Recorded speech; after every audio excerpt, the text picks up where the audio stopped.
Hey everyone, Callahan here, and just wanted to let you all know before we get into this episode that we are talking about a lot of cards in this episode, and we kind of go through them at a brisk pace, and I'm in the middle of moving right now, so getting all of those onto the screen was less of a priority than maybe it would be during a set review. So if you're curious what cards do, or if we don't explain them, we put the deck lists in the description below. You can click on those and you're going to get to see everybody's deck lists the way that they are as of this recording. And then there are also links to everybody's personal deck lists so you can see what they're doing as they update them. Thank you very much and hope you enjoy the episode.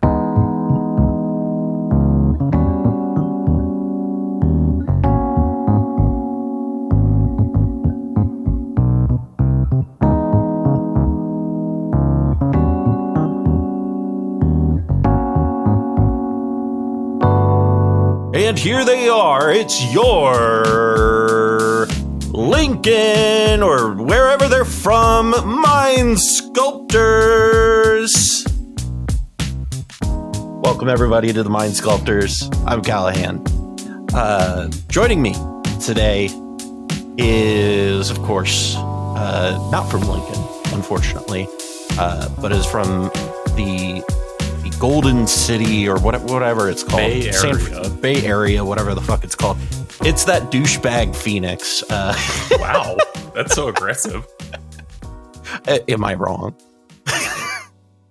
I'm not arguing, but that's still so aggressive.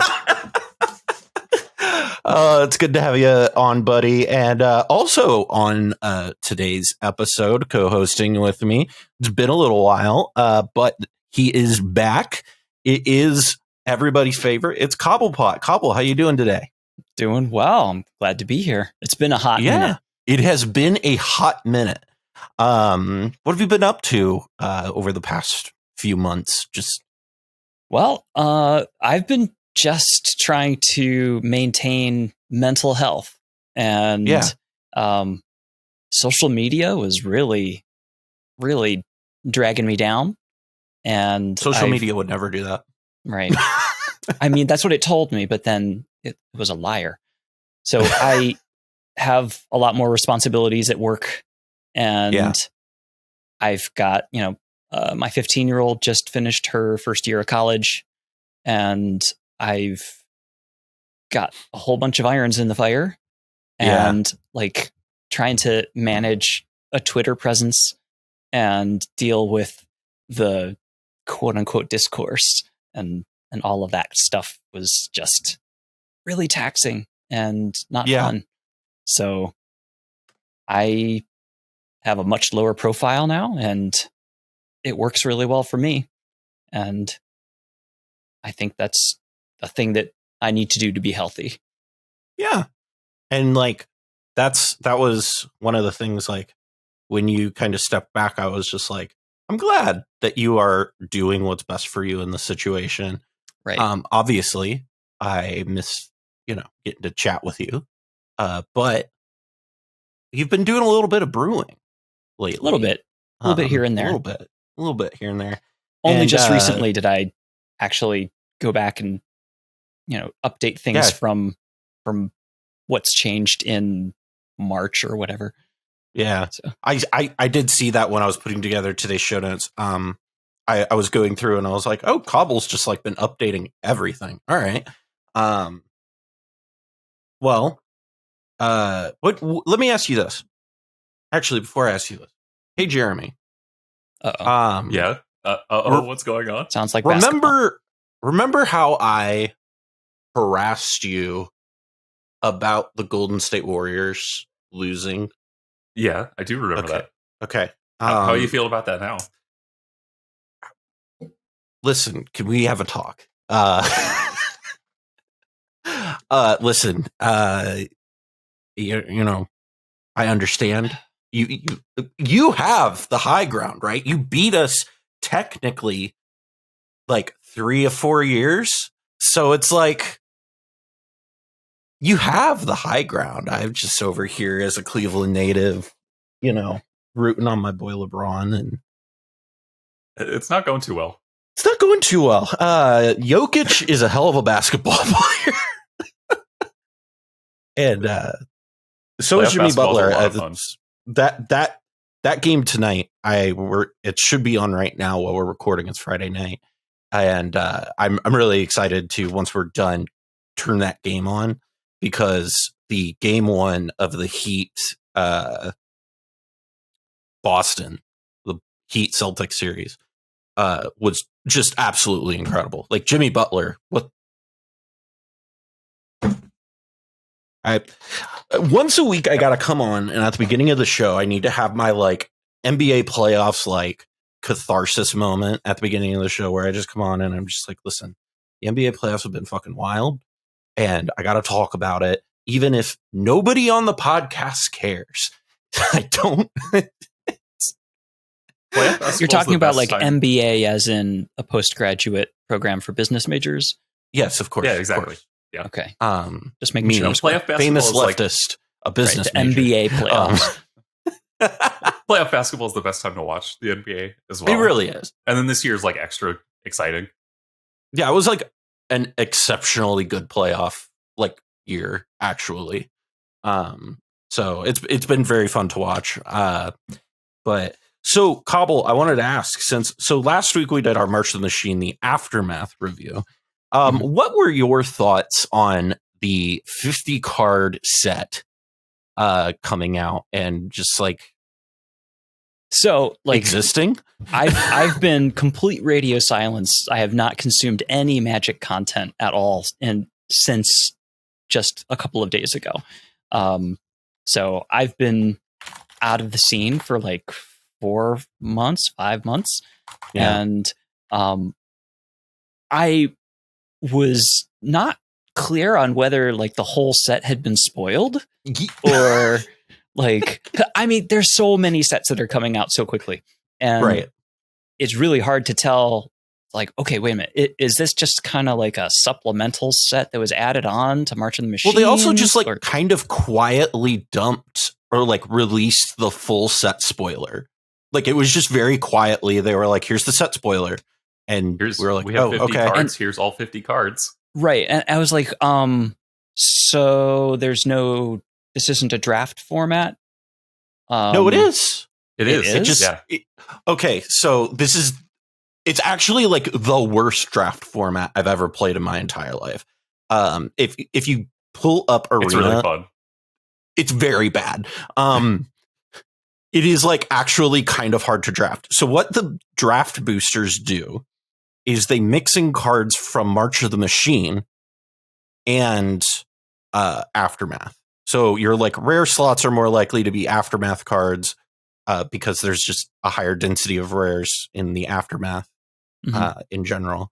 But it mixes it up. So it's like basically like having it's basically doing March of the Machine Limited, but without the bombs from March of the Machine Limited, and instead you get the Aftermath bombs, which for reference do not work well with the cards from March of the Machine.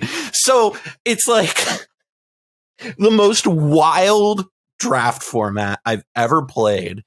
And I had a free draft token for Arena, and I was like, okay, what the hell? And so I tried it, and I was just like, this is terrible. What is going on? Did Wizards ever give a rationale for what it is that they're trying to do with the set? Because it does seem really conspicuously strange that they're doing this. It's kind of along the lines of like how Pokemon does their sets. Okay, because like so for reference, Pokemon. I'm aware that there's a card game called Pokemon. Yes, and a show as well. They do big sets of like maybe 2 or 3 times a year at that. And then in between that, or maybe even not that much, but they are always releasing like new supplementary products like that are like just 50 cards. Okay. And so it's like kind of pulling from that strategy.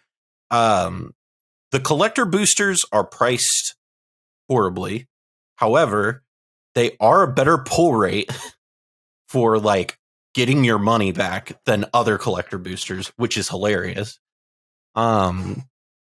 It's also really good for the arena economy because these smaller draft sets, at least like if they did this more in the future, it's also decently okay for like the arena economy because what it does is, there's a smaller number of or a greater number of rares in a smaller set. So your chance of actually like getting the 4 cards that you need are significantly higher when you're opening packs on Arena than it is on any other set on Arena. Okay. So there's like there's some good stuff about it. It's just like it was not like communicated to the public well. And it came out a month. The entire set came out a month after we had a full set release with basically the same name. Because it's March of the Machines, and then it's March of the Machines, The Aftermath. Right. And if I remember correctly, the entire set got spoiled early because somebody ordered March of the Machines and got sent March of the Machines Aftermath. Wow. So we got to see the entire set immediately. Yeah. And they had a Ob Nixilis type person show up at their door. Speaking of that transition, Pinkerton. Oh my goodness! Speaking of Pinkerton, elegant, the worst elegance. Guys, you've been doing this with me for almost 3 years. Are you really surprised? Nope. So today, obviously, we are doing a Brewer's Choice episode. We're going to be talking about Ob Nixilis Captive King. I can't say words. I was trying to say cremator earlier and I couldn't. Ob Nixilis Captive Kingpin. There we go. Mm-hmm. Which is from the new set. We talked about it a little bit on our set review last week, but today we're going to be going more in depth. And so for those who are not familiar, Ob Nixilis is a legendary demon that has flying and trample and has the ability whenever one or more opponents each lose exactly 1 life, put a +1/+1 counter on Ob Nixilis, exile the top card of your library until your next end step. You may play that card, and it's 4/3. So Fenix, just kind of recap what we talked about last week. This is obviously very like indicative of another red-black 4-drop in Commander that we're all familiar with, which is Prosper. So just kind of like, what are the strengths and weaknesses that Ob Nixilis really brings to the table when compared to like, I think a really good example is Prosper. Like you have 2 very similar decks you're looking at. They end up being both red-black. So usually you want to yeah. Wow. So usually those the card combination of Rakdos, you want to go fast, or at least whatever your strategy is, you want to execute it quickly. And then you have the card pool to support that, and you have the card pool to tutor for whatever your strategy is. The big advantage Ob Nixilis has over Prosper is that it's got a 1-card combo, and it is a flyer that continues to grow larger and larger the longer the game goes, and is a real like combat threat in a long game. And so Prosper is able to play through a lot of stacks, but all you really get out of it is a 1/4 Death Toucher that just removes cards from your library every turn. And Ob instead gives you a flyer that grows bigger and bigger and still does its thing, and its combo still works even through almost all stacks. And so that is the big advantage that it has. It's not going to ever be really as fast or as consistent if you want it to be like an ad nauseum deck, but Prosper is maybe not the best ad nauseum deck anyways. So it definitely has a niche that Prosper doesn't fill. Right. It's interesting, Cobble, because like you have that imminent threat thing with Ob, where like Fenix was saying, it doesn't even, it just passively gets bigger. And it's kind of you could almost compare it to Paco in that like respect, where Paco doesn't really even need to care or cast anything that it is putting into exile. It just is putting things into exile and is hitting you in the face, and you have to figure out what to do with that. Right. The thing about Ob Nixilis that puts it over Prosper for me is the difference between generating your own inertia and passively gaining inertia from the rest of the table. And like it's a very, very similar effect to Rhystic Study, to Smothering Tithe, to all of the kind of the passive blue and white sort of abilities that gain, where you're gaining advantage not from it. You can overcome a bad opening hand, or a setback where somebody has really mutilated your board, and just allow the rest of the table to bring you back because of the actions that they're taking. And you don't realize how many like different cards we play in cEDH that just passively deal you 1 damage. And like it's like we talked about this a little bit last week. Sick Robot Reed had built this deck and took it to Minneapolis, and we played against it, and it was just like people were sitting there. It's like I have Morgan and I have Jeremy sitting next to me who are like, you can't tap your Talisman of Dominance for blue. You're going to feed Reed a card, and we can't do that. And I'm sitting here and I'm like, I can't not cast spells. Like, it's so, and that's the thing about it, is you can't even like pay to stop it. Right. And what it does is just the same way that Rhystic Study has kind of 2 angles at which it exerts force. It's got, the angle of, okay, you don't want to feed me cards, but also if you do want to avoid feeding me cards, then you either have to pay more resources or you just don't take your actions, which is also going to set you back in development as well. And Ob Nixilis has kind of both of those dimensions where, okay, are you gonna not crack your fetch so that somebody doesn't you get deny a somebody card? Yeah. I mean, I could see people doing that, but I mean, that's not. It's one of those things where each of those little increments are small, but they accumulate so quickly. It's crazy just how quickly Ob Nixilis gets into that range where he can just one-shot a player and just take them out. And that's not something that you see in EDH or in cEDH very often at all. The interaction between Ob Nixilis and Ad Nauseam, and also Limdul's Vault, is maybe one of my favorite things that exist, because it like punishes those things very hard. Necropotence as well. And Necropotence is a really good example of that. So, and that kind of leads me to my next kind of thought here is when we're looking at this deck, Fenix, and because we've kind of talked about how we alluded to this a little bit, where like Prosper kind of wants to go down and start doing things proactively. Where does Ob Nixilis kind of fit into the cEDH meta? As like, what type of role is it playing at the table? What type of role is it going to play if you're seeing it out in the wild? So it fits somewhere in like a mid-rangey, control-y style place, but it's with the Rakdos card pool, so it gets to develop those things really quickly. So unlike Prosper is kind of too generic, maybe be the way I would put it, where it gives you card and mana advantage, but it doesn't actually lead to you having a specific game plan. And so that kind of leads you to, well, let's just play all the best cards, which ends up being Ad Nauseam, which ends up being, well, why am I not playing partners? Right. And so Ob Nixilis does actually lend to push you in a certain direction, and like synergizes very well with that mid-range game plan where you want multiple turn cycles, you want to see as many cards as you can, you want to accumulate damage and kind of slow the game down a little bit, and then be in a favored position once you slow the game down. Right.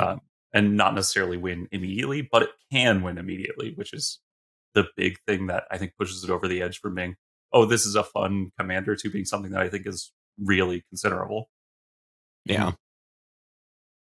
It's very interesting to see like how these types of decks is, because it's like because again, we just to kind of contrast that to Paco, because like it does have the Paco.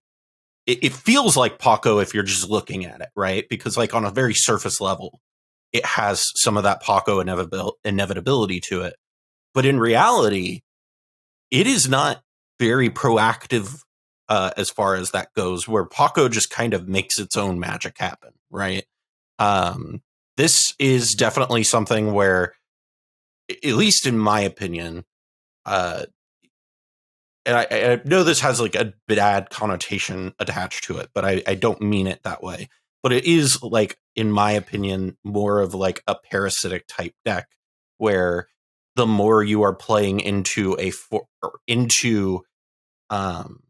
these areas where your opponents are digging and dunking themselves for little things, playing the talismans, playing the Elves of Deep Shadows and all that stuff in the City of Brass and yada, yada, yada.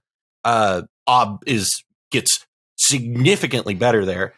And kind of why I like it is it's still good outside of that, because it has this really cool game plan. And that's what I really want to get into here. So these deck building strategies with this. You both built a deck for this. Also have sick robots that I'll put in the show notes. So if you guys want to see what Reed has been working on, you will also be able to see that. So it's just kind of see where the three landed on that. So Cobble, when you're looking at this deck and you're trying to form how you build this deck and you sit down and what are the strategies you're putting into this, how are you coming up with that? What are the type of cards you're looking for? So the thing that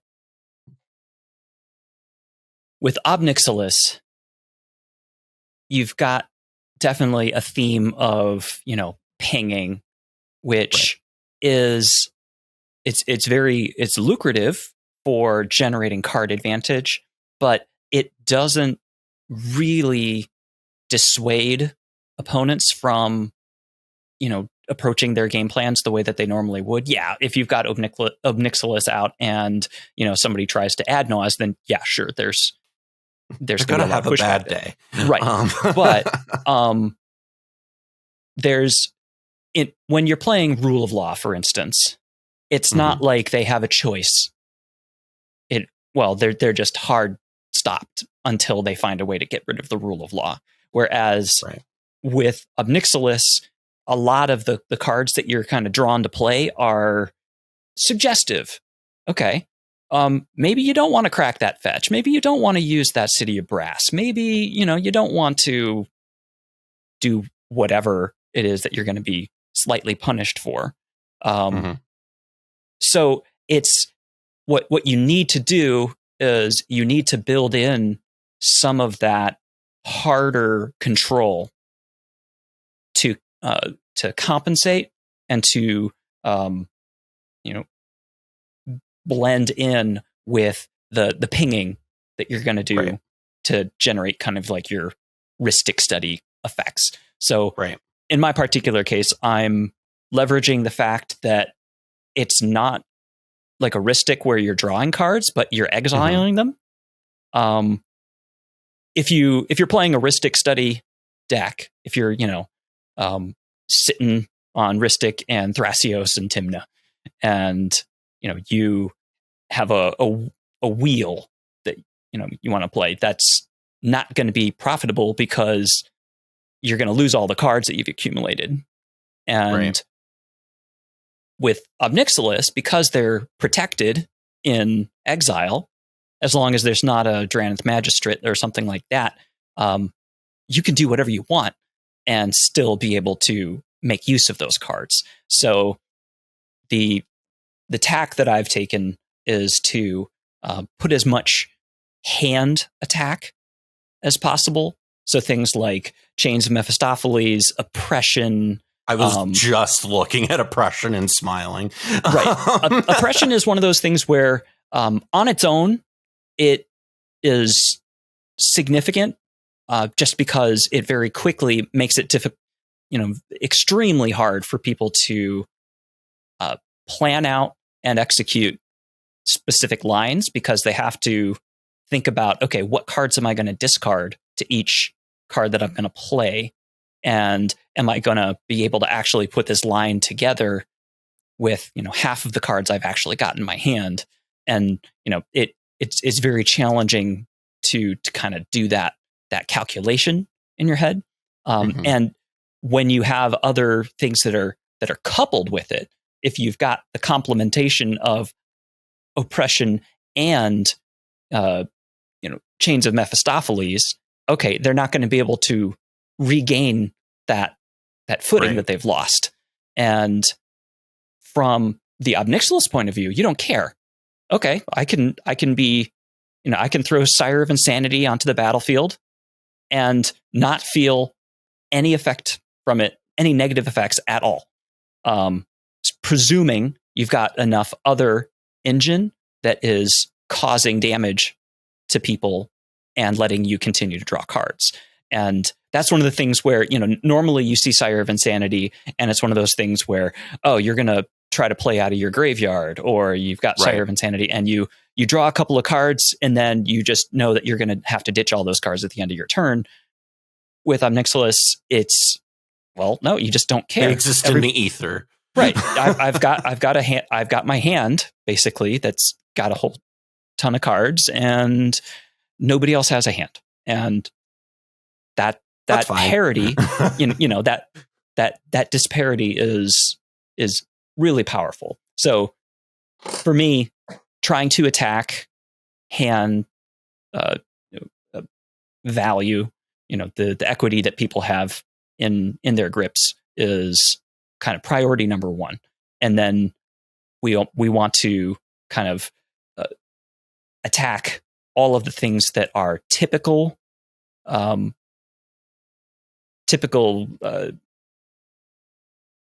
the things that people do kind of like as a matter of course, using treasures, drawing cards, stairs at mayhem, tapping land,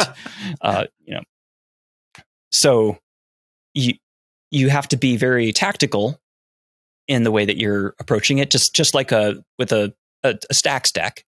You want to, okay, I've got this surface kind of taken care of, and I want to shore that up with attacking this other surface so that there's not really an angle that somebody can take where they're not going to be handing all kinds of value to you. And oh shoot. I'm just looking at this and thinking to myself, man, Croxa is really good in this, huh? Croxa feels like it'd be a great include. Because I'm looking at this deck, and Jeremy, you had mentioned that it's kind of like that mid-rangey deck at the table. It's very interesting because follow me on Twitter if you listen to me talk. I've been playing a lot of Explorer recently on Arena, and this very much reminds me of the deck that's running Standard, running Explorer, and running Pioneer, which is black-red midrange. It has a lot of the same elements going into it, a lot of the same hand attack, a lot of the same just passive. Like, if only Shieldred pinged everybody for 1 when they drew instead of 2, right? Like, how much better would that be? Like, from your perspective, Jeremy, when you're putting these things together, what are the like core synergies of the core cards that you're looking at? Because there's these different angles that you can attack, but the central theme of it, and Cobble had kind of alluded to this, is this kind of pinging strategy, this kind of like passive. I think a great example is like Immolation Shaman. Yeah, I mean, so honestly, the way that I think about a lot of these pinging cards is a mana. It's just a straight mana 2 card investment. And when playing Storm style strategies, it's usually the like 2 mana for 2 cards is acceptable on a Storm turn, or 1 mana for 1 card is acceptable. And so that's obviously you want to be higher than that, but that's about where I start as the baseline. It's like, okay, how many cards can I expect this pinger to draw me in a game if Ob Nixilis is out? And if it breaks that 2 cards for 2 mana, then it's something that I start out considering. And then it's, well, how often does it actually trigger? Can I trigger it myself? Does it swing for 1? Where you start trimming down on what the actual pingers that you're including are. Right. And then for mine, I have a lot more high variance cards. So I'm thinking of things like Mana Clash, where you get to flip coins a bunch of times and see how many times you ping somebody in the face. You sent me that card. I don't even remember what it was you said, but you were like, you want to see a card? And I was like, hell yeah. And you were like, I don't think you said hell yeah, knowing what I was actually about to send you. But yeah, it's a good example of like the way that I'm thinking about it, at least, which is I'm willing to play these high variance cards with very low mana investment that are sometimes amazing. Most of the time they're okay or not good, but when they are amazing, I want to be able to take advantage of that and synergize well with my commander and kind of snowball an advantage. Once I get an inch, I want to take a mile. Like I just want to snowball that all the way and fill up the board with a bunch of stuff. Right. So you can kind of play it a little bit more, like, you know, as Cobble was describing, as this hand disruption type of deck, hit those things, or you can even play it not even more proactively, but in just you're like attacking at a different angle. Like, because honestly, I'm looking at your list, Jeremy, and it's like, oh, Grape Shot is hilarious in this. Only Grape Shot, if you've accumulated a whole bunch of spells over the turn. Yep. Well, I mean, even if you haven't, it's a 2 mana draw 1, which is like fine. It's not great. But if you just play a mana rock before this, if you play a spell before it, it's a 2 mana 2 draw and deals 2 damage, which is have you looked at Rakdos Charm?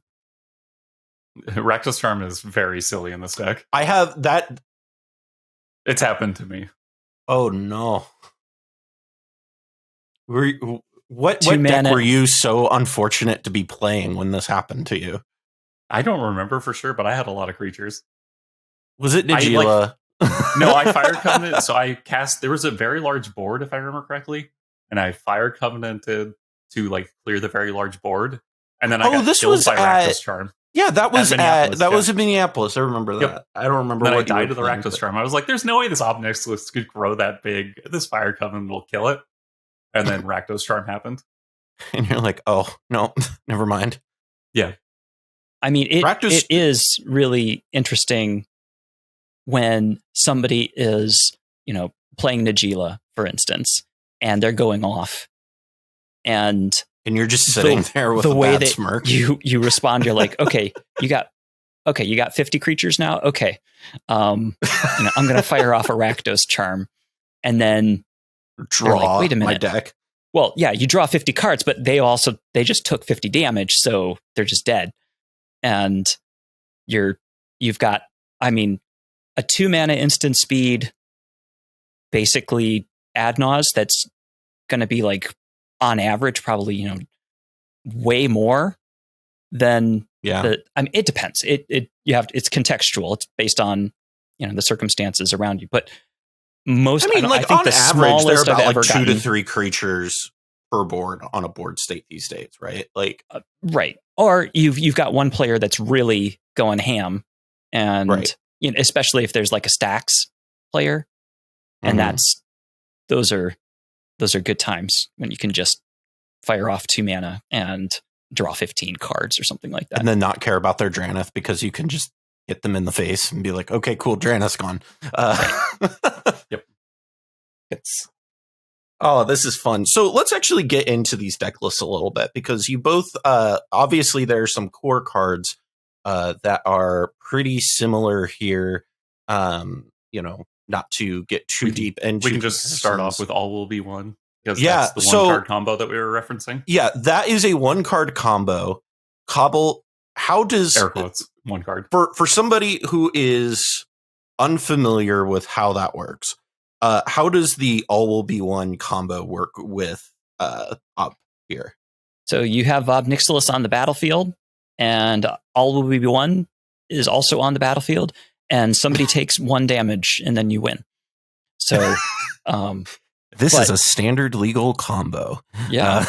So basically what happens is, all will be one is looking for counters being placed on creatures, and then it causes damage based on counters being put onto creatures. And Ob Nixilis is gut shots now suddenly a great card. Right, is putting counters based on damage being done. So you do a damage, Ob Nixilis gets a +1/+1, all will be one does a damage, and then Ob Nixilis gets a +1/+1, and antics ensue. And then game is over. Right. Yep. It's very interesting. That's just the easy, way to win, but you do need to. I mean, it's not an instant speed combo. You can't do it over the top of somebody else on somebody else's turn. So there's a you need to make sure that you are clear to be able to execute that combo. Right. And in Rakdos, being able to protect it is a little bit trickier. So you have to be very strategic about when you execute that. And, you either want to make sure you've got people's hands disrupted to a certain extent, or, you've got access to a certain number of, red elemental blast, deflecting, swat, bolt, bend, all the different redirection spells that you've got to protect it on the stack to be able to go off and be able to protect Ob Nixilis from getting removed, in response to all will be one coming onto the battlefield and stuff like that. So it's very easy for everyone to see a mile away. And it's that's one of the things is it's a 9 mana plus you need a pinger combo. So you don't need a pinger. It's a 9 mana combo where if anybody takes 1 damage, taps a land, then that's not a bad spot to be in, where no one can tap a land. They're not going to do very much if they can't do that. Well, especially in your deck, you're playing mana barbs. Right. That's actually great. I love that in this. We both are. It is the mana barbs are some of the best pingers that you can play. They are. It is one of the things where I was kind of squinting here in a minute because I was just kind of like looking through reading cards, and I did not realize Laelia the Blade Reforged also got +1/+1 counters whenever cards get exiled from your graveyard too. It in fact does, yeah. I never knew that. I've played with the card and I just never realized that until now. It's completely irrelevant to the conversation we're having right now, but it's just a fun, the more you know. But so, okay, let's go down here and look at your lists a little bit here more in depth. We'll start out here looking at the creatures.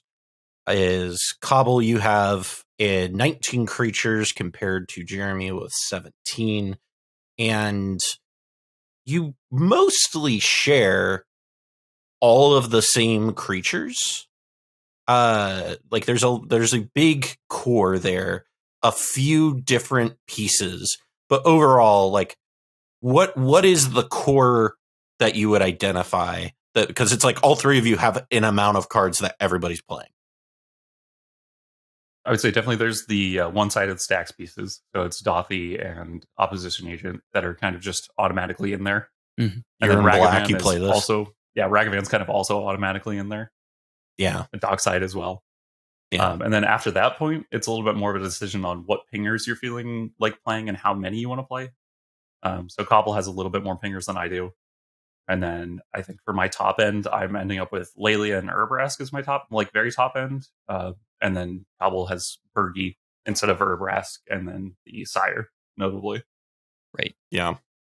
So you want to, like I was saying before, in some implementations, some people will go for things like, oh my goodness, Kessig Flame Breather, and wow, all of the normal pingers that you see in storm lists that are I do something and then I draw a card, and then I do something and then I draw a card. That is putting all of the onus on you to be able to propel yourself forward.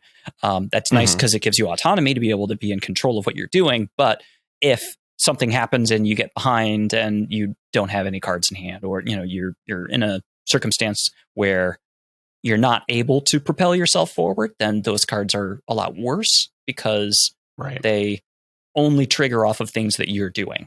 So trying to, I have Reckless Fireweaver as the only one of those where it only triggers off of things that I'm doing, just because I have so much treasure activity in here, because I'm running, Prosper and Professional Facebreaker and Pain Distributor and Sardian Avenger, and just there's a lot of treasure that I'm intentionally allowing opponents to get too. And the idea there being that because there's Disciple of the Vault and Pain Distributor and the Avenger, if you get into circumstances where anytime someone taps a treasure, or especially Mayhem Devil too, they tap a treasure and then you draw 3 cards. It is one of those circumstances where they don't really have a lot of options. It's either they try to do things and they hand a lot of cards to you, or it's effectively the same as having a null rod on the table that's asymmetric, and that's all upside. Yeah, it's interesting here because I'm just looking at the lists. Is you both are on Disciple of the Vault, Immolation Shaman, Sardian Avenger, and Pain Distributor. But notably, Fenix, you are not playing Reckless Fireweaver, but you're also the deck that I feel like of the two of you is the more proactive of the two. And I think you can very much identify that with the way the two different styles manifest, right, is in your top end, right? The Sire of Insanity very much matches the mid-rangey, slower game plan that Cobble has described. Urabresk very much describes the we're going to turn shit sideways game plan, and we're going to try and grape shot you a bunch. So what was it for you where you just were like, Reckless Fireweaver, isn't it? So it's specifically if I was tutoring for that type of effect, what effect would I choose to tutor for if I was tutoring for that type of effect? And it was Urabresk. Urabresk gives me mana, cards, can do a whole bunch of dumb stuff on its own outside of the commander being out, and is kind of super synergistic with the main game plan. And so I decided, and also I think Cobble had mentioned this a little bit, that the pingers that are definitely the best in the deck are the things that are punishing mana and game actions that my opponents are taking, not multiplying my own game actions. Right. Because I have lots of cards in the deck that already multiply my own game actions. I don't need the pingers to also do that. Right.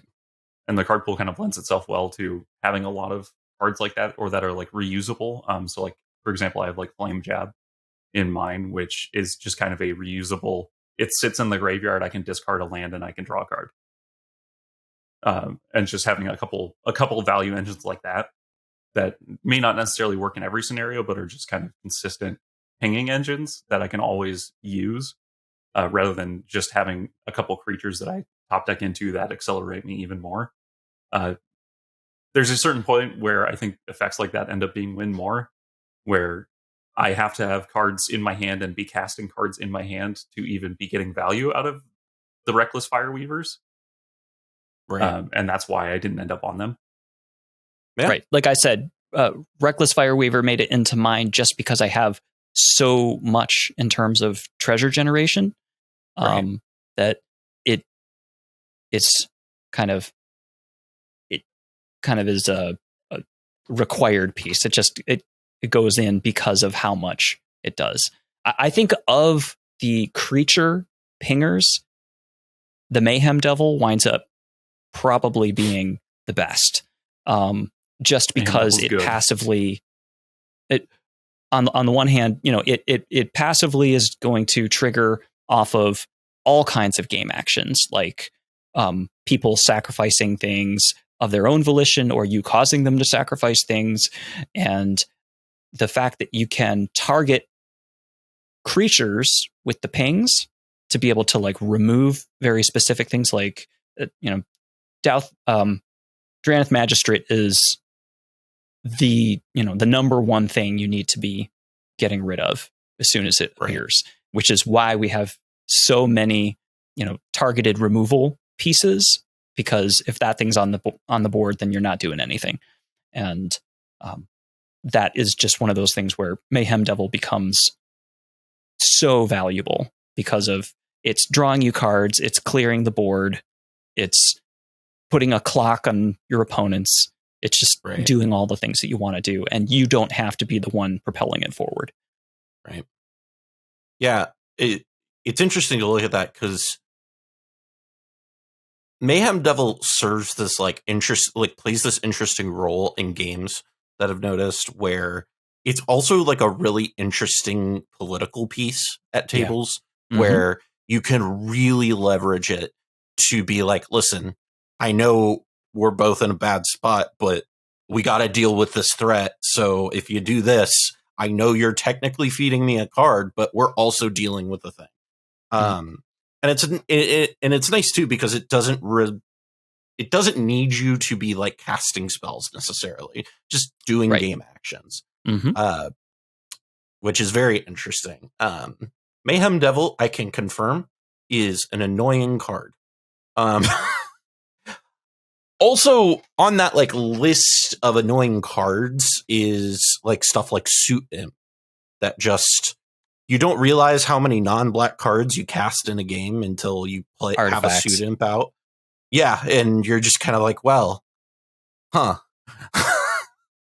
Yep. I guess that happened. Right. If somebody resolves an ad nause and they're like, well, there's a Soot Imp on the battlefield, but, I'm just going to be casting my black cards. And then they realize, oh, wait a minute.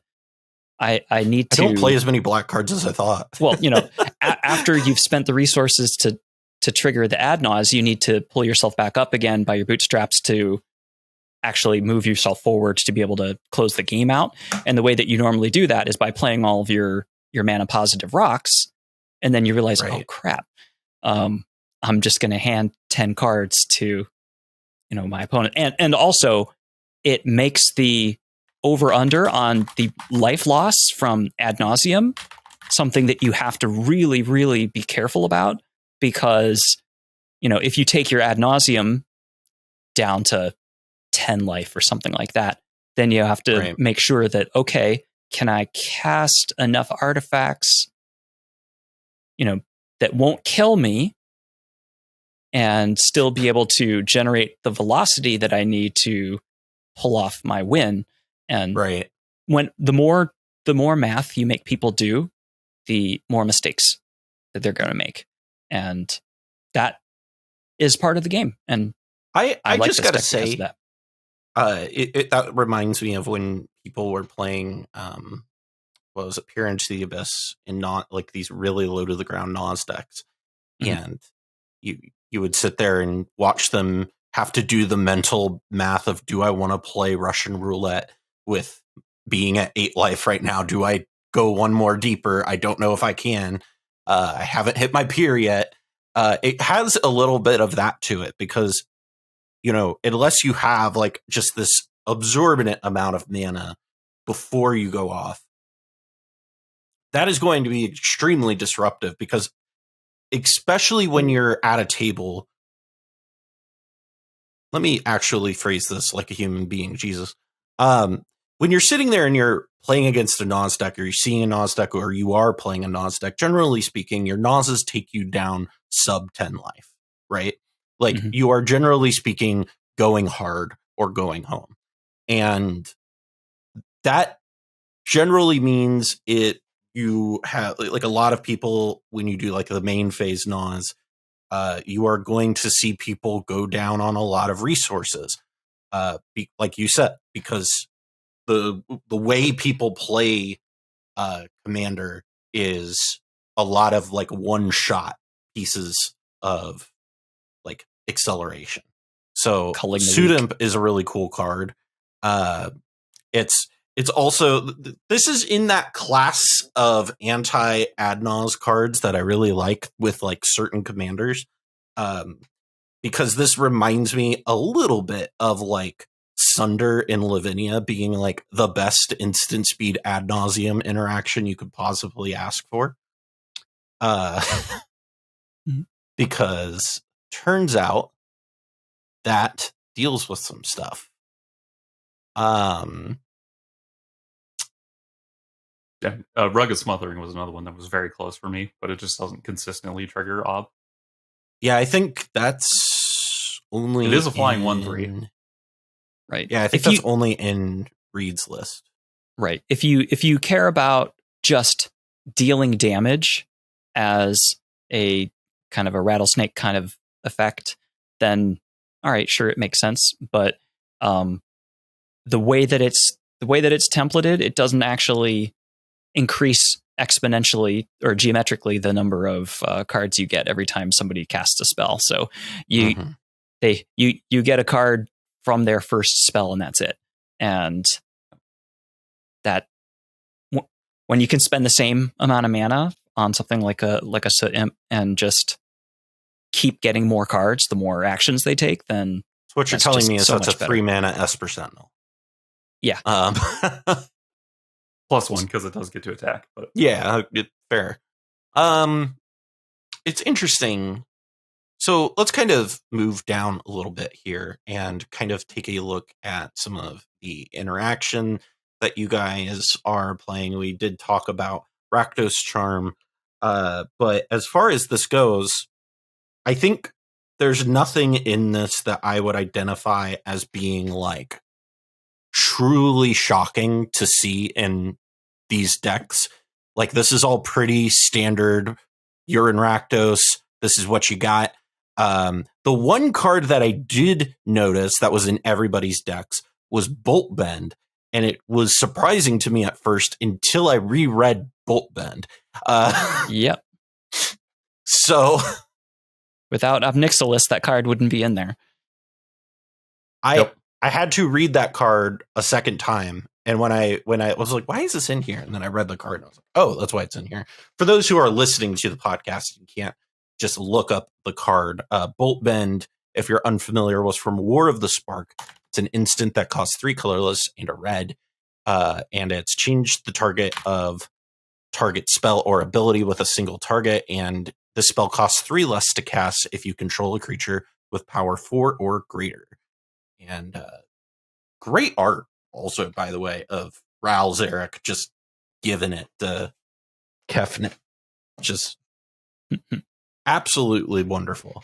But so you've got those here. There was one card that I did notice Reed is playing that, or maybe this was a different deck and I'm confusing it. I am confusing it. Never mind.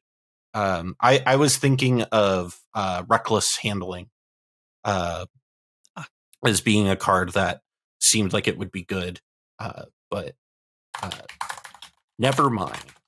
So obviously we've talked about Rakdos Charm. We talked about some of that stuff. Big thing here, I think, to really hit is Jeremy, you now have the floor to talk to the class about why Deadly Dispute is so good. You have the floor. I have the floor for Deadly Dispute. It's 1 mana, draw 2 cards. All right, I'm gonna put my headphones down and go walk away. Okay. That's it. It's 1 mana, draw 2 cards at instant speed.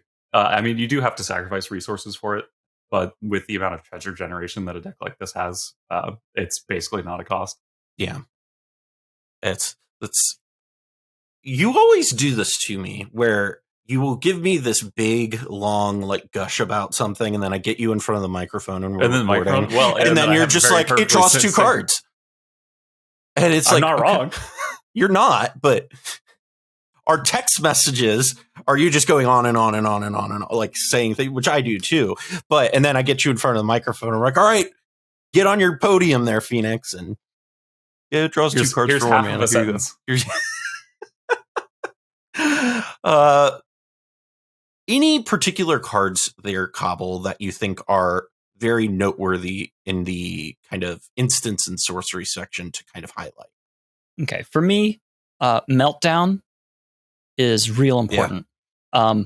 I lean real hard on the pain distributor kind of effects, where I'm letting my opponents create treasures, and as we said before, it's kind of upon them to decide whether or not they want to sacrifice those treasures, unless you just fire off a 1 mana Meltdown, and then you force them to sacrifice those things, and then you wind up spending 1. In a lot of cases, you spend 1 red mana to effectively net 15 cards or more, and the rate on that winds up being really good.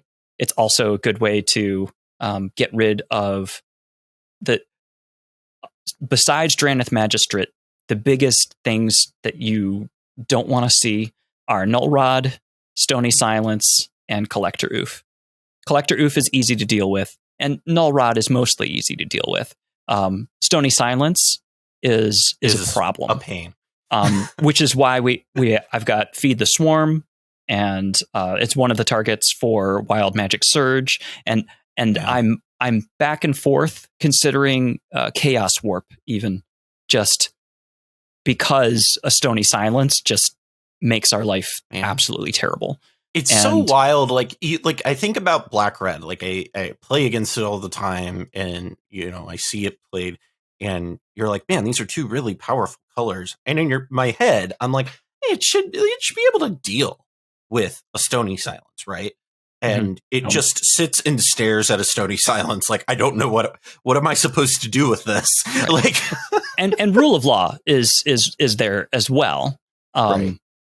Luckily, there's really only the 2 enchantment versions of that see play, and everything else is a creature. But the glaring lack of utility in Rakdos that can actually remove kind of any permanent, or that can remove enchantments specifically, is it forces you to kind of dip into some of the more esoteric kind of things. So I considered what's the thing from D&D, the Sphere of Annihilation, Sphere of Annihilation. Yeah. And which is really slow. And what's the Underworld Zone? Dreams is another one that I think is really funny, actually, in this deck. Whenever an opponent draws a card, deals 1 damage to that player. That's pretty fun. Right. And I don't have that in mind just because I'm intentionally making it hard for people to draw cards. I have. I'm literally looking at your maybe in there board. At one point. Oh my goodness, you have Zerzoth in your maybe board, my friend. Zerzoth's great. Zerzoth. It was even better when I So I've got a question. Okay. Demonic Consultation.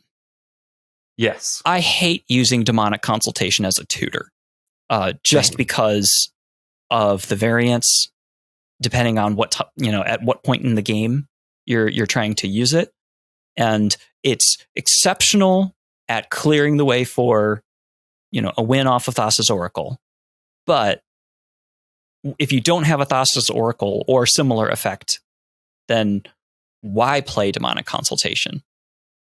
So specifically for this deck, it's got a 1-card combo with the commander that doesn't require any cards in library.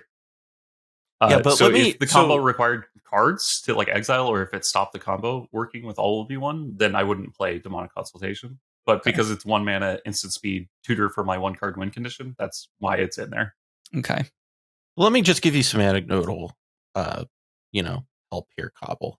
Ooh, I'm excited. Because when we were in Minneapolis, we played this wonderful game of Magic, Fenix and I did, of cEDH. I was playing Tivit, and I believe this was I don't remember what day. I don't remember. Well, I'm trying to remember what turn in the game it was. Basically, I had a turn 2 Displacer Kitten on the board. And somebody tried to remove the Displacer Kitten. The only spell in my hand is Demonic Consultation. And so I sigh and go, all right, well, better hit Teferi. Hope Teferi's not in the top 6. Right. And so I named Teferi. I exiled literally every win con. But like, I think Teferi was in the bottom, like maybe 15 of my deck. It was very deep. Like I just saw every single win con go. And I was just like, well, that was fun. Right. So it's not so much the top 6, like, cause you mathematically, okay, that's not going to be consequential most of the time. I hope it's not in the top 6 and not in the bottom third. That's the second one is actually the bigger problem, is if you're early on in the game and you do a Hail Mary with your consultation and you wind up having a library with 5 cards left, and then people just run the clock out on you because you can't do, you've exiled all of your action, and you're able to keep yourself from losing in that spot in that moment, but then Tainted Pact at least lets you kind of moderate and be able to kind of weigh and balance the things and say, okay, I'll stop here and I'll use this. And right. So the variance on consultation is too much for me. I can see it for All Will Be One. Honestly, I with this deck, All Will Be One, I haven't actually used that often. I wind up killing people with Mayhem just Devil passively. or with just Ob Nixilis, just people being like, yeah, sorry, I have no cards in hand and you're just going to one-shot us. And that, okay, I'll take it. If you get a Sire of Insanity on the board and then people just have no hands, then a flying 11-10 is really threatening. And so, well, and that brings up an interesting question, because look, you could potentially, I'm interested to hear both of your thoughts on this, is when you have a deck like this, like Paco, because I think they both are very similar in this, where it's just like, they're going to do the thing regardless of what else is going on. That thing is happening. If there's a Draenith out and they're already on the battlefield, cool. I'm hitting you in the face. In decks like that, where you have this sort of, my commander is going to kill you no matter what, and probably more often than it's not. Is there value in still playing the All Will Be One? Because could it potentially, because this is one of the things where I think from a the play pattern perspective of things, is I feel like a lot of players who are maybe less newer to the format, or maybe not as, hasn't played nearly as much, would just see it and immediately be like, all right, we got to go get All Will Be One right now. Where you might not need to do that. Is there something with that where it might be a trap, or is it still worth playing because it's just that good? I think that it's just that good. We have, again, we're in Rakdos. I definitely gave you a very leading question, but yeah, our ability to protect it, we don't have blue, so it's not one of those where you go and you tutor up your win con and then you wait for the moment that you can protect it and get it onto the battlefield. With Rakdos, it's different, because you have to kind of feel the board a little bit more to make sure, because your density of stack disruption is just very much less. You don't have 11 counter spells, and that means that you have to be more clever about how it is that you get your all will be won onto the battlefield. But that said, it's nice to be in a situation where, well, okay, I can go in and just end the game right now rather than give people an opportunity over a couple of turns to somehow squirm out of whatever circumstance that you've put them in. And being able to just end the game, I think, makes it worth it to keep that as a slot. Yep, exactly. I agree. You said pretty much everything that I wanted to say, which is basically having that one, basically being able to turn the corner, or like I like to say it is win con access, where at any point in the game, if my commander's out, I can spend one tutor and find my win and immediately win. Yeah, I mean, and something that's, I find very valuable in the deck, at least. Yeah, and especially when you're talking about a deck here where we are not stacks, but you're definitely playing what people would identify as stacks pieces. That's its own conversation. But it's very important to have, like we've talked about that on the show before, where it's very important for decks, specifically stacks, to have a concise way of ending the game. Because especially in the kind of cEDH world that we live in now, where, you know, you're playing with 90-minute time, 75-minute timers most of the time, right? And so you're playing in these environments where not only are you playing up against the timer, but you're also just giving your opponents more opportunities to get out of whatever lock you've put them into. I mean, a great example of this, I'm going on this whole stacks tirade, so deal with me. Is like that's something like people ask me like why we kind of stopped working on Lavinia, for instance, and why we kind of put that down a little bit. And it really comes down to the fact very good. She's actually really good. She just doesn't have good win cons because blue-white doesn't have good win cons. The fact that she doesn't have win cons is why she's not very good. Then every blue-white deck is bad. Like we're not. You could say that. That's another. Yes, podcast. but to the point, like it's kind of that like idea of, you know, Lavinia is very good. Great example. I've been pestering Fenix about this. Regardless of what tutor piece in our gameplay episode that you pull up against Brayden there, in that situation, if you get Omen Machine, I know I kind of justly say you win that game. Your odds of winning that game are definitely higher because he can't draw himself out of it, right? But regardless, you're still multiple turns away from that game getting over. So it's literally just you playing against people's hands and hoping nobody has anything to deal with that, or nobody flips something that can't be countered. So it's like that's sort of the reason why, if you ever hear me talking, I don't think stacks, like wholesale stacks, like just has no way to close the game, no win condition. It's just, here are a bunch of cards that do things. I don't think that, generally speaking, is a tenable way of winning games, because you just have, you know, we talked about this way back in the day, Cobble, right? Where when we talked about why Thassa's Oracle is so good, is because the surfaces of where people can interact are so slim.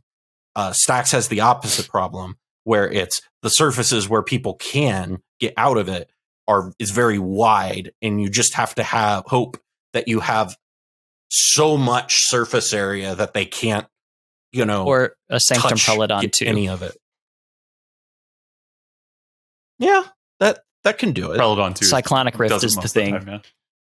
Yeah. Winds of Abandon, people finally started playing that again. Right. Something else to note too, though, with win conless stacks is tournaments. And, you know, any environment where you're playing with a clock and there's a hard time limit that you need to be able to close the game out on. In non-official play, people they'll you know, okay, yeah, I can see you're going to win here. Let's move to the next game because they're wanting to have fun. In an actual competitive setting, you got to have people aren't going to do that. They're going to make you actually get there. And having something that just says, okay, I win. That's good. Yeah. Because it's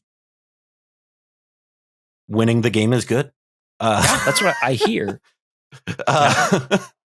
News flash. I'll let you know when it happens. Wow.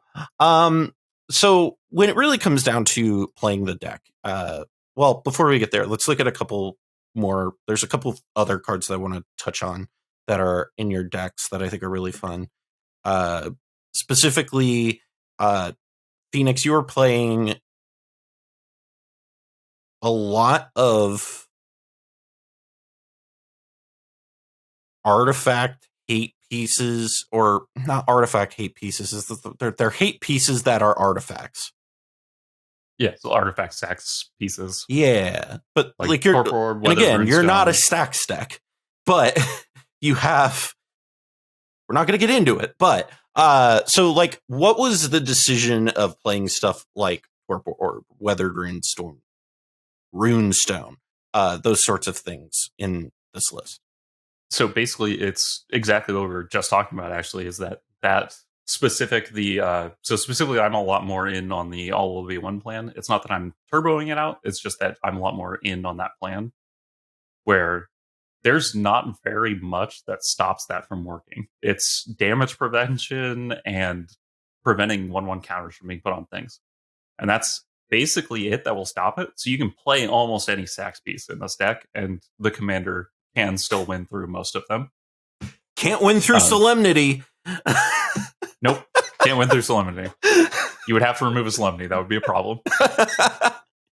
New cEDH tech card, Solemnity, coming to a tournament near you. But yeah, I've selected stacks pieces that would attack the general meta of what I see people play the most, and then made sure that they didn't stop me from winning with all of V1 is basically the selection process for how I ended up on the ones that I ended up on. So no Soulless Jailer, right?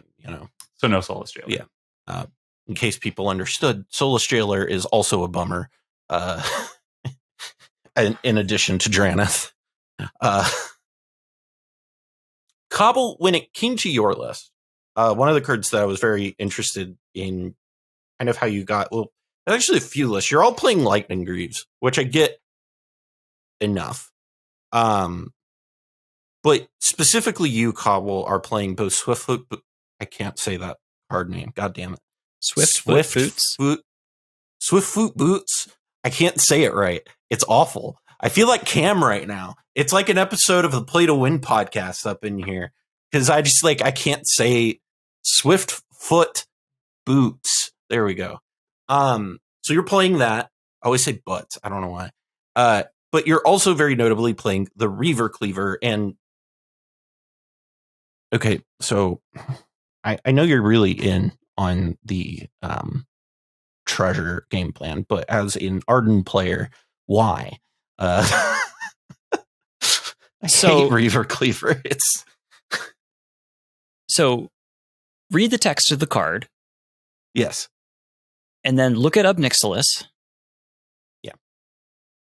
And then look at... reread the text of the card. Look at the Reckless Fire Look Weaver. At your woman. And the Disciple of the Vault. Mayhem Devil. And the Mayhem Devil and the Pain Distributor. And now look at your life total. Now look back at me. Right. Like I said, I'm way in on the treasure plan. And that's also why I'm not why I don't have Torpor Orb, because I do want people's dock sides to actually trigger. So Reaver Cleaver just, it's very easy to get lots of cards with this deck, because it's like you have a whole bunch of Ristic studies and you're just going to have tons of cards, but making sure you have the mana resources to actually make use of all those cards in the window that they're available to you. That's not always a given. And I've found that with if you've got, Reaver Cleaver winds up being way stronger than Dockside in a lot of cases. Yes, it's 6 mana to get it online. That's true. Yes. And it's not an enter the battlefield trigger. But if you can get it online and then attack, then you're creating a lot of treasure. Very, very deterministically. Dockside varies with board state. So if somebody has wiped the board and there's no treasure, like for instance, somebody did a meltdown, then a Dockside's not going to be great because, how many enchantments are people really playing? Right. But if you know that you've got a 10 plus power commander that, regardless of what is happening on the board, is going to just give you that many treasures, then that is a very compelling value engine. Because, like I said, you want to have things that are deterministic and kind of their floor is going to be, you want to have things with a higher floor. So Underworld Dreams, okay, that's great. 3 mana for 3 cards per rotation. Right. But if you can spend that 3 mana and have like a floor that's still there at 3, but the ceiling goes way higher, then that's better. And like, to be fair, I am just giving you a little bit of a hard time because when this card came out, everybody was like, "Is this an Arden card, Callahan?" And I'm just like, "Not really, no." But also, one thing that's very interesting with that is it just like really, it converts a lot of what you're just naturally doing into mana, and your deck already, both of these decks, honestly, all of the decks that are here, I've goldfished all of them, and I played against Reed's deck multiple times. So I can say from experience, they have no problem making a lot of mana. These decks aren't going to have issues getting their mana online. The one thing that I do think is interesting, this is the one card I wanted to ask you about is both Reed and Jeremy are playing Emergent Zone, and you're not playing Emergent Zone, Cobble, and it feels like a card that's naturally into this. Was there a reason that didn't make it into your 99? Or? It's a playstyle thing. You don't need it for this. Like, okay, if we were playing Necropotence and you wanted to be able to skirt the normal timing rules for when you're going to be trying to execute your win, then sure, it makes sense. But at least, for my implementation, I'm happy to just win on my turn and find ways to, just consistently disrupt the tables so that there's enough action that you can take to disrupt people on their turns so that you can then just go and win on a main phase without needing to win over the top of somebody. Because that's really, Emergent Zone is either, you're pulling off a win on top of somebody else, like you cast an ad nause in response to somebody's demonic consultation or something, and you kind of try to win over the top, and you need to be able to get your artifacts down so that you can convert it to a win. That's not really, we're not a turbo deck. We're a slower deck. So that's not as, high of a priority for us. One thing I wanted to note also about Reaver Cleaver is that it's not just mana. So picture this: Sicily, 1927. You have Ob Nixilis, and Ob Nixilis is carrying a Reaver Cleaver. Hold on, I'm getting verklempt. Talk amongst yourselves. Rhode Island is neither a road nor an island. Discuss. okay, I'm back. And you also have Disciple of the Vault on the battlefield. Or you've got Reckless Fireweaver on the battlefield. Hey, this is my friend Jimmy. Or you've got Mayhem Devil on the battlefield. Or, you know, any of these cards. So you swing, and let's say that you do 8 damage. You create 8 treasures. You crack those 8 treasures, and you deal 8 damage, and draw 8 cards. And you still have that mana. Like, you didn't have to trade off the choice of getting the mana or getting the card advantage. It's the real question now, after this conversation, is why the fuck are you not playing Reaver Cleaver? He doesn't. Well, he's not running. You're not running Reckless Fireweaver, but you are running Disciple of the Vault. You're running all the same Mayhem stuff. Devil. Just not, Pain Distributor, all that stuff. I mean, I guess Pain Distributor doesn't really do anything here, but you're still on Mayhem Devil and Disciple of the Vault. Like, you still have that. Come on. Curious whether Descent into Avernus would be a good include in yours, Cobble. What? Descent into Avernus. The every turn you zap people and make treasures, and they zap themselves and make treasures. Huh. It doesn't trigger Ob Nixilis, but in my considering, this is like the one deck that I've ever considered running Haunting Wind. And I think most people have never even heard of this card. That card that I absolutely know what it does. I'm definitely not looking up the Oracle text now. Yes, aha. From Antiquities. Like that card that you have that you just can't put in any deck because it's a really powerful effect, but because it's symmetric. I don't know if you've looked at the price, but this commander is the sole reason for the, I believe, 300% price increase on the $40. Tablet. Yeah. Damn. Right. But also Copper Tablet at new MVP of cEDH. Again, Copper Tablet. I do have Copper Tablet because people don't have a choice about upkeep. They do have a choice about drawing cards, and they can choose not to draw cards. But they don't have a choice about whether or not they take an upkeep, unless they're playing some of those weird cards that say, gibbering dissent or something like that. Which that's a whole other thing. That will be shocking to see at a cEDH table. I'm considering gibbering dissent in this deck, but not going there. Oh my goodness.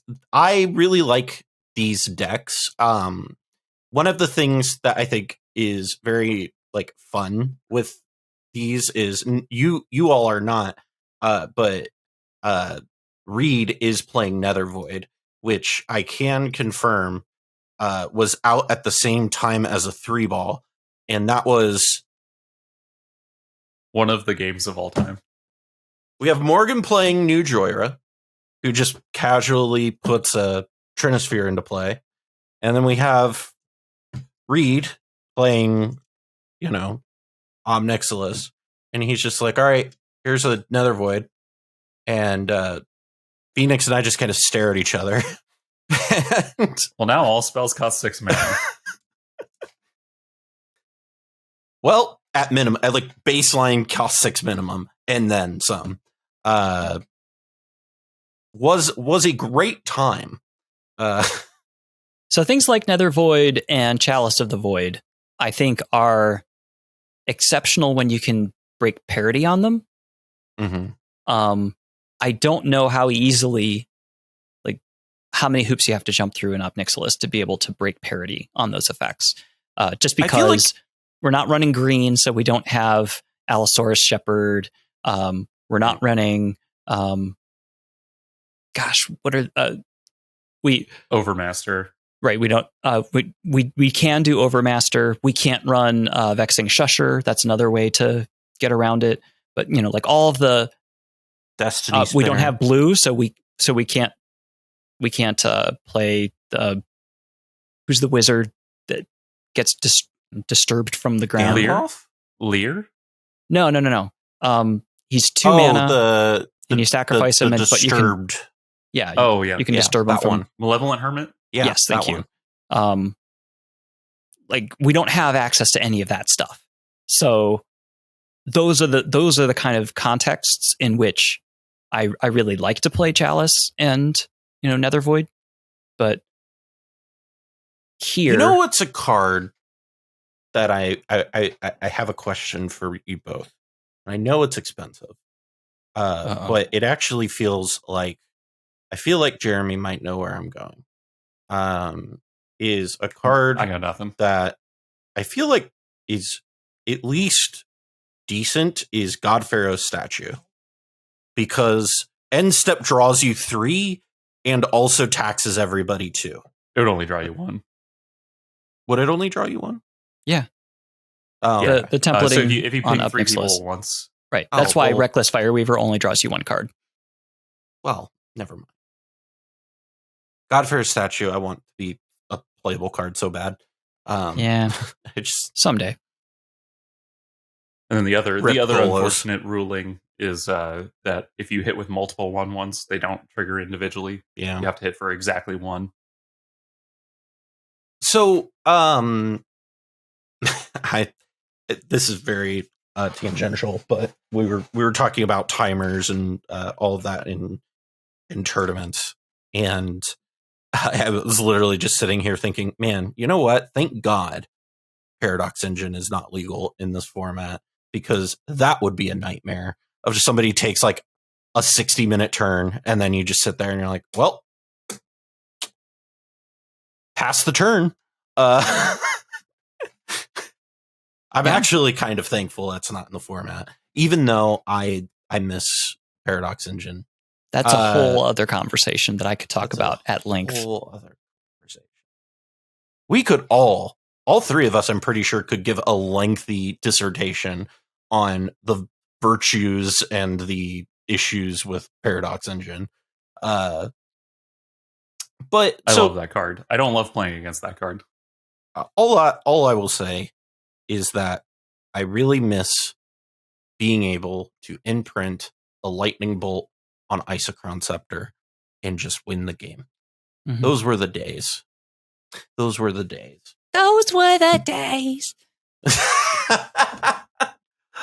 Paradox Engine is definitely no Bloodchief Ascension. Yes, Bloodchief Ascension is a card that you did include in your deck, which I was originally a little like, why is that in there? And then I read it again.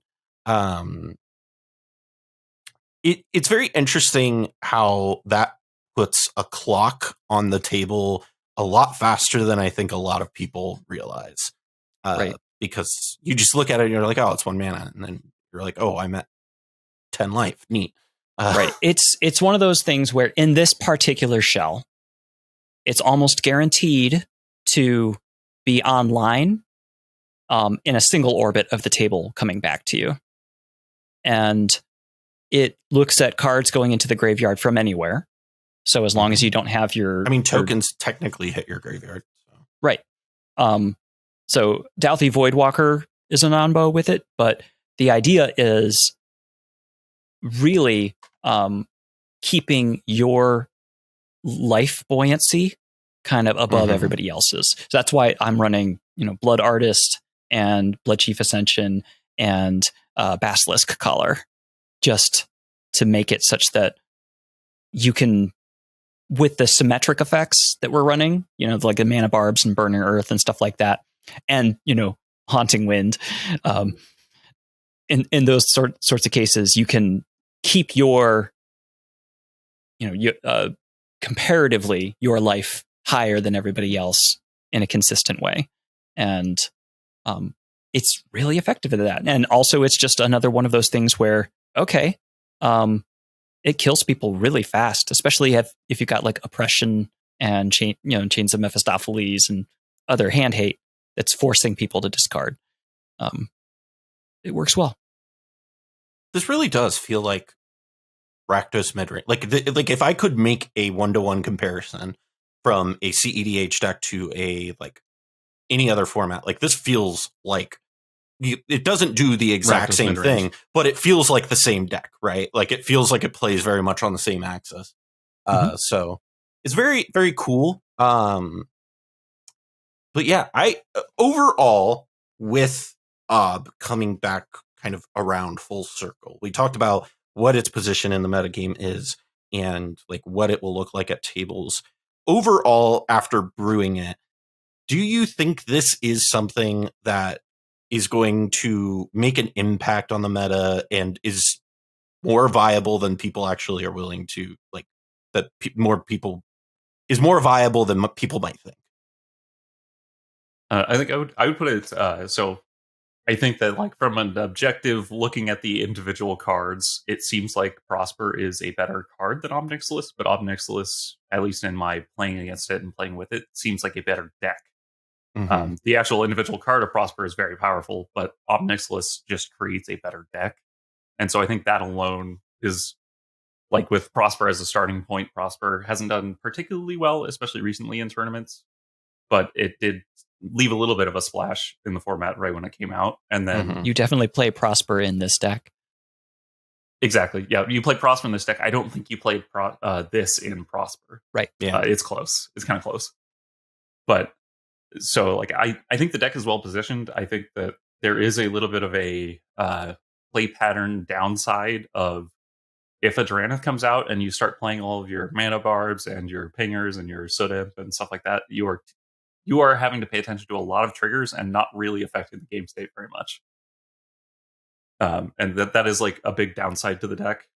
It's kind of annoying when your commander isn't out and you're not doing the thing that you're having to then like pay very close attention to all the game actions everyone's taking. Right. Yeah. In case it wasn't obvious before, earlier on when we were discussing kind of having that complementing aspect of things that are going to continually be pinging people and hard control things that either, blood moon effects that'll keep people from being able to cast their spells or, right. Hand hate, that kind of stuff that they can't really get around. You want to make sure that you prioritize having a balance of those things so that if somebody does have a Drannith that comes down, that opposition or that oppression is still going to be making it very hard for people to win. Pain in the ass. Yes. It's interesting. Go ahead. Sorry. I was just going to say, I don't know if this is going to become a deck that people play. Mm-hmm. But I think that it's got all of the tools that it needs to be effective in the metagame. And I mean, I, for one, am going to sleeve it up because I think it's great. I enjoy the play patterns that it engenders, and I'm happy to have a deck that people are going to underestimate and then be punished for. Yeah.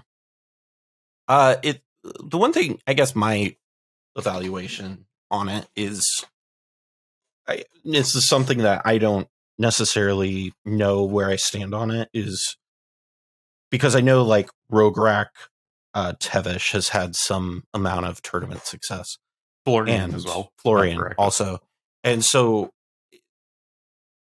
it remains to be seen where this ranks kind of in that general like topography. Will this be a card or a deck that ends up in that same vein? My perspective on it is from playing against it and playing against this versus playing against like Rog Tevesh in my experience. I feel like this has more consistently been good, if that makes sense. Like it is. Rog Tevesh is like a feast and famine type deck. Yeah, it's you like explode stacks out, or you kind of just sit there and twiddle a little bit. And this is one of the decks where I know there are going to be people in our comment section that are going, well, you just kind of fold to a Drannith, and it's like, well, yeah, but if your commander's out, you're just kind of like, whatever, and then you just hit people in the face. That is a huge difference to like Prosper, where Prosper gets shut off. The way that it's always put, it not necessarily the best way to put it, but it's good against Prosper on both ends. It's still good against Ob on both ends, but the card you're left with actually has text, where a Prosper doesn't have text once the Drannith is out. Yeah. And again, because Drannith is such a problem, we run a huge amount of removal to be able to take care of it, because that's something that we can't accept. So that's dipping into Rending Volley and some other cards that might not see play, might not make the cut, but in this particular case, they're exactly the thing that we need to deal with very specific circumstances. Hey, you know what? That one Feed the Swarm deals with the Stony Silence every day. I've been saying this for a very long time, that I actually think Stony Silence is better than Null Rod. But yeah, that's like, I genuinely think it's better than Null Rod. It's not only is it cheaper than Null Rod, but it's harder to get rid of. Like, right. I genuinely think people should be, if you're playing Null Rod, you should be playing Stony Silence first. But that's a whole other conversation. Forces you to play white.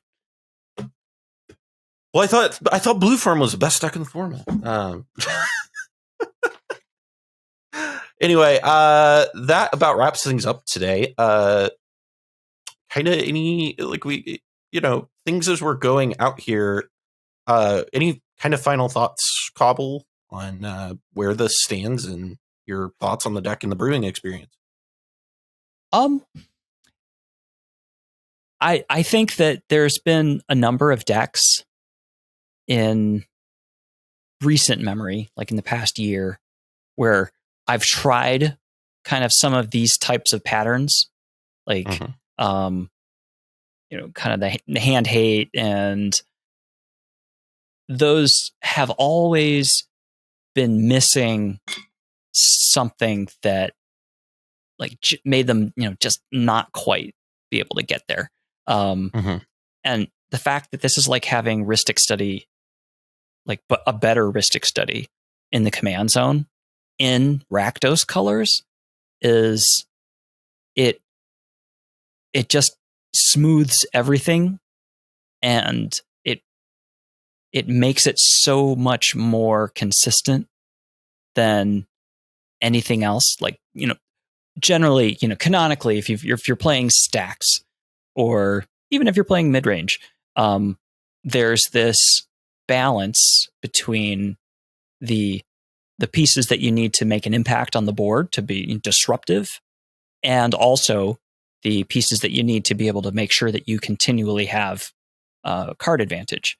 And in this particular case, you don't have to really worry. You don't have to run. I mean, you don't run Ad Naus, Necropotence, the usual kind of suspects that are the way that you get your card advantage, because you don't need it. And you can play, because those kinds of cards, Ad Naus and Necropotence, they kind of nudge you in the direction of playing Storm, or playing faster kind of decks.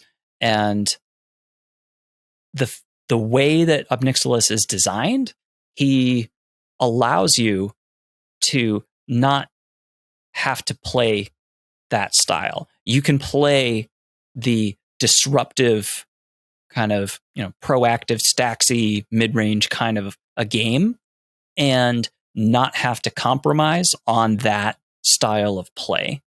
Right. Because you can just depend on a stream of cards all the time.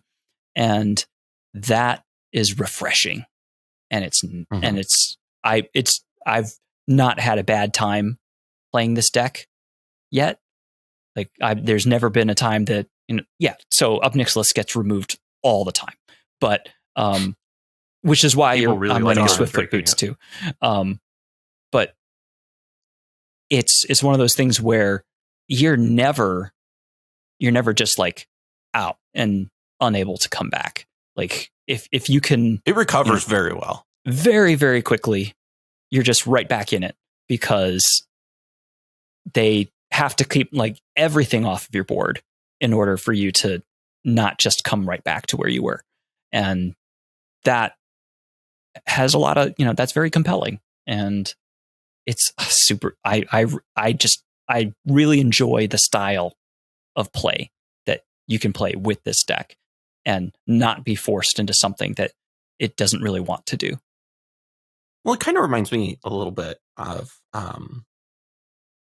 wow, this is like 2 years ago now, when we did the Brewer's Choice episode talking about Turgid, right? That was what I was thinking of. Turgid was the deck where, you want to do this thing, but you can only do that if you can generate card advantage. And because it's mono black, your options are slim. I mean, it's not that your options are slim. It's just that, okay, are you going to tutor for card advantage or are you going to tutor for a 3-ball? Right. You have to make the choice. And under Ob Nixilis, you don't have to make that choice. You can say, okay, yeah, I'm going to go and tutor that Chains of Mephistopheles because I know that I'm just going to be drawing cards anyway because of this other stuff that I've just have permeating the list. And that is great. Yeah. And yes, you can consider running Turgid in this list as well. It's not. I was going to say, I was like, Turgid actually seems like it's not that bad in this. Yeah, both sides. Yeah, both sides of it seem like it does stuff and things. Yeah. Fenix, your experience brewing this, I know you and Reed have been talking about this deck fairly often. What has your experience been and your kind of overall feelings on Pinkerton Ob? So I really like it a lot. I'm probably not going to end up being one that plays it very much just because I've played against it a bunch and then don't end up building the same decks that I play against a lot.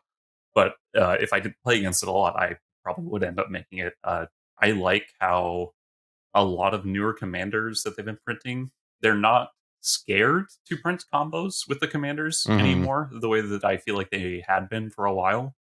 We saw that with like Shalai and Halar as well, where we got another combo in the sneeze and you comboed commander. Yeah, and like they have, I think both that and this card both have 1-card combos. The Shalai and Halar has a lot more than this one does, but they're independently interesting cards that also happen to combo with stuff that is playable.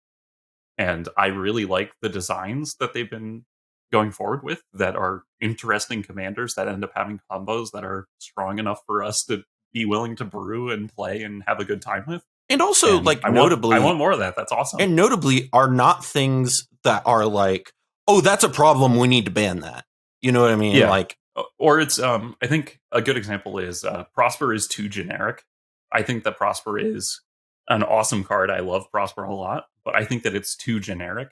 Yeah. And Ob at least pushes you in a direction and makes you like want to play certain types of cards or reconsider things within the card pool that you're provided, rather than just I get mana and I get cards like Prosper. And Ob Nixilis isn't quite as simple as I get cards. It's I get cards if I am taking certain game actions. And so I really like designs like that, and I want more of them. It's awesome. I'll make sure to put in a good word. Thank you both for coming and co-hosting with me and talking about your decks. And it was great. We pulled Cobble back from the Shadow Realm. Got the, I guess, which I'll slink back into after we. The Kingpin came in and was like, "Hey, listen, fella, you got to come out. You got to do the show. It's what it is, you know." An offer you can't refuse. Wonderful. Which you can't play in this deck. You can't play in this deck, and it's a huge flavor fail because he did take over the Grixis faction. For Xander. Yeah, he took over his faction. So it's a giant flavor fail. He shouldn't be Grixis. Thank God he's not Grixis. But if he was Grixis, he would be a problem. But that would be a problem. So thank you. They would have made him 5 mana if he was Grixis. Yeah, probably. Yeah. Interesting. But anyhow, thank you all for joining us today. This is our 98th podcast episode. We are 2 episodes away from our 100th episode, which is wild to me that this thing that I started doing now almost 3 years ago has 100 podcast episodes, and I'm going to try to figure out something to do for that is fun. I don't know what yet. Play Magic. Why would I play Magic when I can talk about Magic? Those who can't play talk. Yeah, exactly. It's like I said, I'm the Colin Cowherd of cEDH. I will proudly wear that one. But thank you all for joining us. I really do appreciate it. And thank you to our listeners, to the people who are out there supporting us. We really appreciate it. Again, like I said, we are working on getting Patreon and that stuff all sorted out. It's just we're restructuring the Mind Sculptors in phases. Because as it turns out, I've been trying to do that, and if I don't have clear-cut phases, it doesn't happen. So, but with that being said, make sure you go check out Cobble. I know you were in a hole for a while. Did you see our Could Be a Nagila card merch that we put on our merch store? I did. Very fetching. Very fetching. You'll be the talk of the town. Yes. People will be asking, is it time for your favorite game show? And they'll be saying, where can I get my Rakdos charm? Where can I get my Rakdos charm? You can pick up your Could Be a Nagila card shirt at themindsculptors.com/shop. Other ways that you can help us, we are a Dragon Shield affiliate, so if you want to use our offer code down in the description and the link, please use that. That all comes back and helps us out here on the channel. Greatly appreciate those who do. Also, want to remind you that you can also support us just straight up on Patreon over at patreon.com/themindsculptors. There's also a link for that in the description as well, believe it or not. I've just got everything over there. So if you want to help people sculpt the winning mindset, head on over there, help us out. We really appreciate it. But with all that being said, from everyone here at the Mind Sculptors, I'm Callahan, and we'll see you next time.